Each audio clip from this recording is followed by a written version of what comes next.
हाय दोस्तों, कैसे हैं आप सभी। मैं डॉक्टर अनव्यास फिर से अपने यूट्यूब चैनल पर आप सभी का स्वागत कर रहा हूं और आशा कर रहा हूं सभी ठीक है, मस्त एंजॉय कर रहे हैं।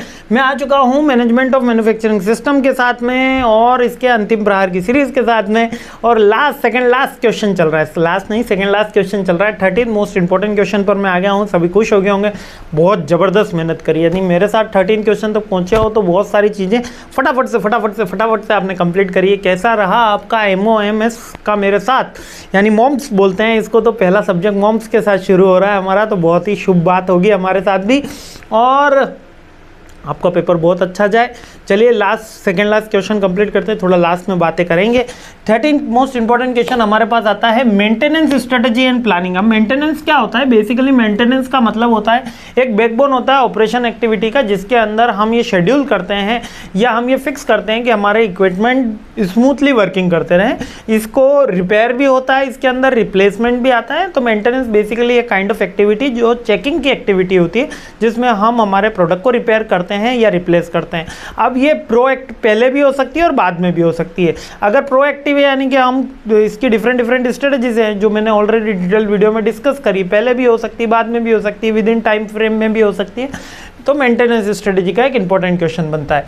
तो ये डिटेल वीडियो देखकर ये वाला क्वेश्चन का आंसर लिखना, क्योंकि डिटेल के अंदर मैंने काफ़ी अच्छे से इसको समझाया। 5th यूनिट से शायद ये क्वेश्चन है ना, ठीक है, 4th या 5th से ही होगा, ठीक है। टाइप्स ऑफ मेंटेनेंस स्ट्रेटजी देखिए एक बार फिर से आगे। एक होती है प्रिवेंटिव, कि अपन ने एक फिक्स टाइम पीरियड कर लिया कि हाँ ऐसा हो सकता था, यहाँ पर अपन ने लूप होल आइडेंटिफाई कर लिया और वहाँ पे मेंटेनेंस की एक्टिविटी शेड्यूल कर ली। प्रिडिक्टिव यानी कि अपन ने एक लाइफ टाइम फिक्स कर लिया कि एक प्रोडक्ट का हर साल में 2 बार मेंटेनेंस कराना ही, हर 6 महीने में मेंटेनेंस कराना है, तो वो प्रिडिक्टिव मेंटेनेंस। प्रिवेंटिव और प्रिडिक्टिव में केवल डिफरेंस इतना है कि प्रिवेंटिव के अंदर अपन लूप होल आइडेंटिफाई करते हैं, प्रिडिक्टिव के अंदर वो भले लूप होल आइडेंटिफाई हो या ना हो, एक फिक्स टाइम पीरियड या फिक्स रनिंग के बाद में वो प्रोडक्ट की, वो इक्विपमेंट की अपन को मेंटेनेंस करनी है। फिर करेक्टिव मेंटेनेंस, प्रोडक्ट खराब हो जाए तब उसको सुधरा दो, है ना। फिर कंडीशन बेस्ड का मतलब ये है कि ये एलिमिनेट कर देती है। प्रिडिक्टिव और प्रिवेंटिव का थोड़ा सा कॉम्बिनेशन होता है। ये कहती है कि ऐसा होगा तो हम ये मेंटेनेंस शेड्यूल करेंगे।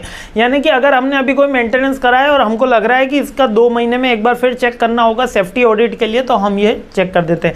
तो कभी कभी क्या होता है कि कोई कंडीशन लगी हुई होती किसी प्रोडक्ट के ऊपर कि इसको आपको इतने टाइम बाद चेंज करना ही है, वो प्रिडिक्टिव नहीं है। पर अगर वो प्रोडक्ट लूज होता है, अगर ये वाले फॉल्ट आपको नज़र में आते हैं, तो आप उसको मेंटेन करिए, तो वो कंडीशन बेस्ड हो जाती है। अब प्लानिंग शेड्यूल क्या होता है? एक प्लान बनाना, उसको इम्प्लीमेंट करना, उसको एनालाइज करना और रिजल्ट लेना, बस यही है इसके अंदर।